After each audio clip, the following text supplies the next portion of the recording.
Il y a quelque temps, je suis allé visiter une église parmi tant d'autres dans une dénomination. Rien de nouveau sous le soleil, Assemblée de Dieu, ou EADC pour ce qui est du Congo. Et j'ai été agréablement surpris parce que j'ai été invité à rejoindre cette assemblée pour un jour apporter le message. Et je suis ici en présence du pasteur Hervé. Bonjour pasteur. Bonjour Daniel. Bon. Est-ce que tu vas bien? Oh, tout va bien. Alors, on a fait connaissance ensemble et nous sommes retrouvés à échanger, à partager. Et j'ai eu le plaisir de partager la bonne nouvelle de l'Évangile au sein de l'église de l'Aéroclub. Aéroclub, oui. Alors, dis-moi un peu, depuis combien de temps est née cette église? L'église de l'Aéroclub est née le 21 juin 2001. 21 juin 2001. Oui, 21 juin 2001. Ok. Alors, tu n'as pas toujours été pasteur, hein, tu as aussi un petit travail séculier. Oui. Aujourd'hui, il y a le monde professionnel et il y a le service de Dieu. Comment tu combines ça? Bon, c'est puisque je travaille mi-temps, donc moitié-moitié. Donc je commence le matin jusqu'à 15 heures et les heures de l'après-midi, je dois travailler pour le Seigneur.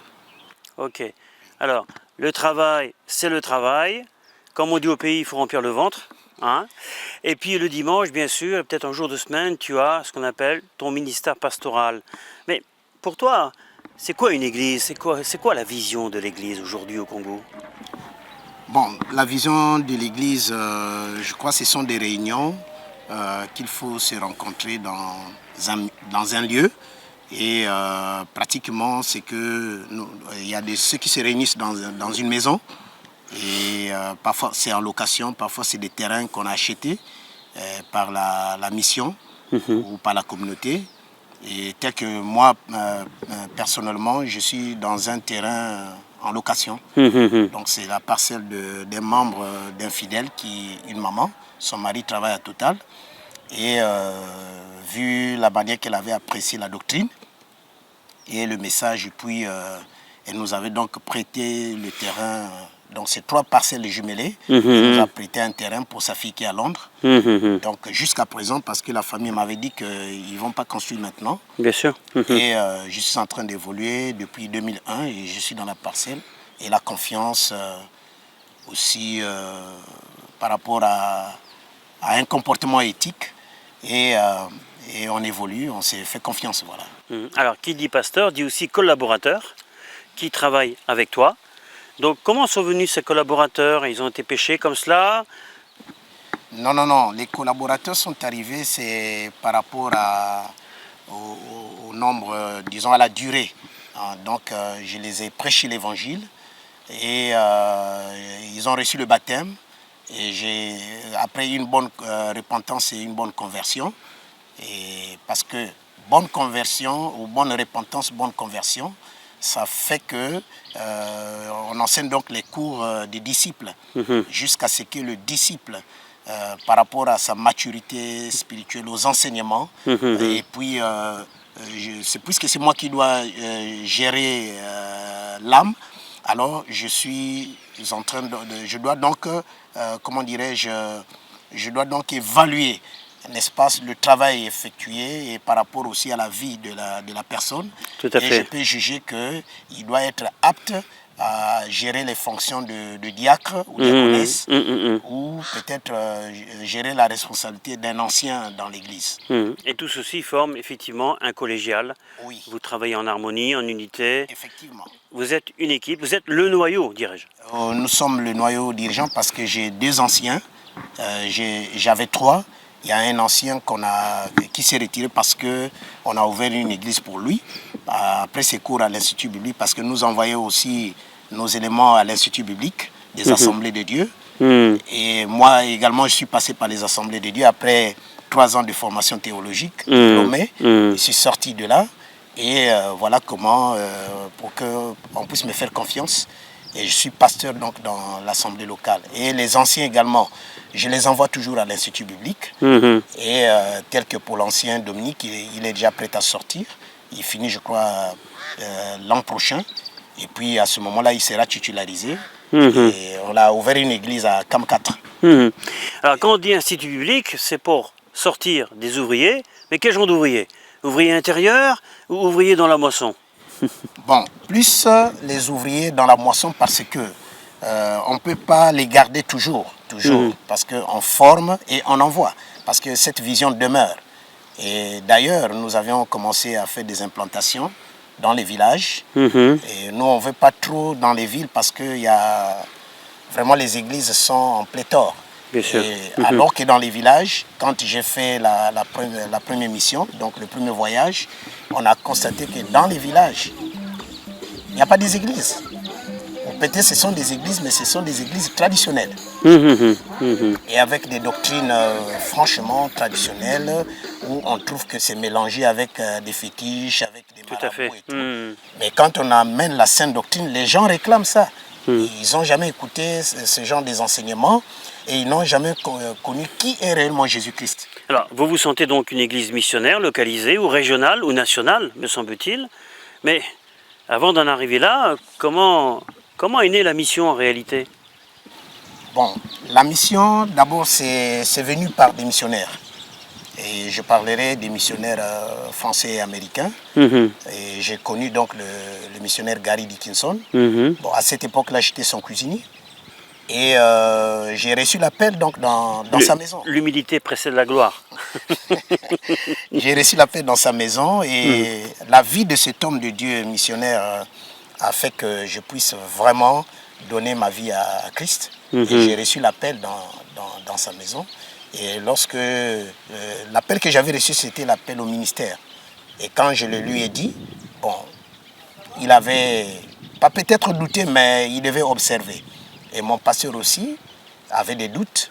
Et quand ils ont vu la manière que j'ai commencé, et le Saint-Esprit était en train d'accompagner, n'est-ce pas, mes prières, parce qu'il y avait des gens qui, plus les démoniaques qui tombaient, qui ne supportaient pas les effets de la prière. Bon, il y avait aussi des miracles qui s'opéraient, des gens qui recevaient des guérisons par la prière. Et c'est parti de là que mon pasteur m'avait vraiment fait confiance. Donc il fallait donc commencer à implanter l'église d'une manière officielle. Et le missionnaire Gary m'a conseillé d'aller à l'Institut biblique. Lorsqu'on était avec le missionnaire Gary, et à cette époque-là, il devait commencer l'implantation de l'église de l'aéroport. Et c'est à ce moment-là que je vous ai aussi vu venir pour commencer. Donc j'ai été vraiment le témoin oculaire d'assister les débuts de l'église de l'aéroport sous un chapiteau sur un terrain en location et proche du goudron, de l'aéroport bien sûr. Et les premiers fidèles d'ailleurs, hier j'ai vu l'ancien Diangana qui était là, le premier fidèle de l'aéroport qui a été baptisé à la piscine de l'hôtel La Côtière à cette époque. Et il était très content quand je lui ai rappelé de ça. Et par rapport à l'évangélisation, le travail que vous avez battu à cette époque, et ça a porté du fruit. Et aujourd'hui, on voit que la fondation qui a été posée avec les premiers chrétiens, vous les avez trouvés, puisque vous êtes revenus ici au Congo et précisément ici à Pointe-Noire. Donc vous avez retrouvé les premiers fidèles qui sont restés attachés. Personne n'est reparti dans le monde. Ça veut dire que ça prouve que c'est une bonne fondation et une bonne sémence que vous avez vraiment sémée et qui a porté du fruit. Bon, moi également, je suis devenu pasteur puisque ça ne planait pas dans ma tête que je devais servir le Seigneur. Cuisinier que j'étais, et le Seigneur maintenant me met dans le lot des serviteurs de Dieu. Et mon patron à cette époque-là, le pasteur Gary, il est content de voir que je ne suis plus cuisinier, mais je suis devenu un collègue de service. Une cuisine spirituelle maintenant, Oui, avec une nouvelle nourriture. C'est vrai, c'est vrai. Alors, c'est sûr qu'il y a des traces qui restent, nos chers téléspectateurs sont en train de nous regarder, mais il y a aussi quelques églises, entre autres celle que je représente à Roubaix, en France, le centre évangélique de l'Union, où certains de nos responsables vont regarder ce film. Qu'avez-vous à dire à nos chers amis, nos frères et sœurs là-bas, qui nous regardent depuis leur siège? Y a-t-il quelque chose de particulier à leur partager par rapport à la mission? Bon, par rapport à la mission, c'est que nous avions reçu maintenant le sang missionnaire. Parce que ce que vous aviez sémé, ça a été comme, comment dirais-je, un héritage que vous avez laissé. Et qu'aujourd'hui, on le gère jalousement. Et c'est de là que ça fait qu'aujourd'hui, nous soyons aussi maintenant, entre guillemets, des missionnaires, puisque nous partons maintenant implanter dans les villages. Et on ne supporte plus de prêcher seulement dans la ville parce qu'on se soucie surtout de ces habitants-là qui sont dans la forêt, sans qu'il y ait des gens qui vont là-bas. Alors pour aller là-bas, il faut qu'il y ait des courageux qui doivent vraiment prendre des risques pour aller, même pendant la saison de pluie, là où les routes ne sont pas bonnes. Et une fois, on a été plusieurs fois ripé avec Viclair dans une voiture 4x4 et ça n'avait pas été facile. C'est comprendre la mission, c'est comprendre aussi, comprendre Dieu, c'est comprendre la mission. Mais c'est dedans, quoi. Voilà, donc nous sommes serviteurs de Dieu, c'est pour les hommes. Sans les hommes, on n'est pas serviteurs de Dieu. Et nous partons donc dans la mission. C'est pour que les pygmées, par exemple, je donne ici un exemple pour les pygmées qui sont dans la forêt. S'il n'y a personne qui doit aller vers eux, mais comment est-ce qu'ils vont écouter l'évangile? Notre objectif, c'est que toute personne doit être sauvée. Quand Jésus a dit « Allez par tout le monde annoncer la bonne nouvelle », il n'a pas seulement ciblé une race donnée ou bien une ethnie donnée, c'est à tout le monde. C'est pour qu'au dernier jour, que le pygmée ne dit pas que personne n'est venu vers moi et comment je devais découvrir Christ. Et notre objectif, c'est d'aller jusqu'à dans les forêts, annoncer l'évangile et pour qu'au moins les hommes soient sauvés. Mais sans se limiter seulement dans la ville. Après, je crois, dans une rielle, vous avez au moins 4 à 10 églises bien alignées, alors que dans les forêts, là-bas, il n'y a pas des églises. Tout à fait. Ces âmes-là ont besoin d'être sauvées. Est-ce que votre mission, les actes que vous posez au sein de votre assemblée locale, y a-t-il un soutien assez percutant pour comprendre d'abord votre vision? Parce que pour soutenir quelqu'un, il faut comprendre la vision de la mission. Bon, nous n'avons pas de soutien comme tel parce qu'on n'a pas d'abord une banque, on n'a pas un compte épargne là où on met de l'argent. En fait, tout ce qui rentre, parce que nous avions à l'église un système de 2 tours des offrandes. Donc le premier tour, on met pour les dîmes et les offrandes. Et le deuxième tour, c'est pour soutenir les veuves et les orphelins. Bon, d'ailleurs, c'est Viclair qui m'a amené un peu dans cette logique parce que je crois de tout mon cœur que vraiment ça, c'est un don qu'il a reçu. Il a un don de libéralité parce qu'il soutient les veuves, il soutient les orphelins. C'est-à-dire il va dans leur maison, des veuves qui ne prient pas avec nous. Oui, donc il a ce cœur-là. Hein, il va souvent, il achète des choses et tout, et il va dans les maisons pour aller distribuer. Alors moi, ça m'avait vraiment marqué. Et du coup, moi aussi j'ai emboîté le pas parce que la preuve en est que je crois que j'ai mon ancien qui est là, l'ancien Paul. Nous sommes partis une fois soutenir une femme qui a été, son mari a été chassé à cause de l'opération les années passées quand on chassait les Aïrois. Tous les Quinois devaient rentrer dans leur pays. Mais comme cette femme son mari était du Congo démocratique, et ils ont donc embarqué le mari et la femme est restée avec 3 enfants. Et plus la grossesse qu'elle avait, donc en faisant 4. Et cette femme est descendue ici à Pointe-Noire. Alors abandonnée dans ses propres, comment dirais-je, à sa propre vie. Et elle était obligée donc de quémander avec les 3 enfants au bord du goudron. Et quand j'ai appris ça, j'ai demandé à l'ancien Paul qu'on puisse aller soutenir cette femme. Et nous sommes allés, pour ceux qui connaissent Pointe-Noire, c'est en route vers la Coraf, au quartier Siafoumou. Et c'est là où nous avons retrouvé la femme. Et dans une zone très enclavée, une petite maison en planche avec des planches de moins, c'est-à-dire franchement exposée à tous les risques possibles. Et on avait retiré 50 000 francs dans notre petite caisse dans l'église. Et nous sommes partis donc voir cette femme. Et on l'a dit, maman, nous sommes venus seulement pour venir t'aider et prier pour toi. Alors elle était très surprise de voir des gens. On était au nombre de 8 pour cette délégation. Bon, ça faisait pour moi aussi un témoignage pour que mes collaborateurs puissent savoir que nous ne prêchons pas seulement l'évangile vide, mais nous devons aller aussi avec des actions. Bien sûr, tout à fait. Et nous sommes arrivés, on a trouvé un tas des habits de cette femme qui était vraiment sale, pas de savon pour laver les habits, il n'y a rien à manger pour les enfants et tout. Et nous nous sommes mis à nettoyer la parcelle pour comment dirais-je, ceux qui balayaient, ceux qui enlevaient l'herbe avec la pelle. Et moi, j'étais parmi ceux-là qui lavaient les habits des enfants et pour cette femme-là. Et on a fini de laver et après, on a demandé à cette maman de s'approcher. On lui a remis l'argent et après, on a dit, on peut maintenant payer pour toi. Et après, elle nous a posé la question, vous êtes de quelle église? Nous, on a dit, nous sommes de l'église de Jésus-Christ. On ne veut pas donner les noms des dénominations. Bien parce sûr, que tout à fait. Nous sommes venus pour partager cet amour avec toi. Tout à fait. Alors, j'ai ajouté, c'était pour donner l'information à mes collaborateurs, pour dire que pour moi, servir Dieu, ce n'est pas être collé au prêchoir. Voilà. C'est aller aussi dans les maisons des veuves et des orphelins, leur faire du bien et laver même leurs habits. Ça, c'est aussi servir Dieu.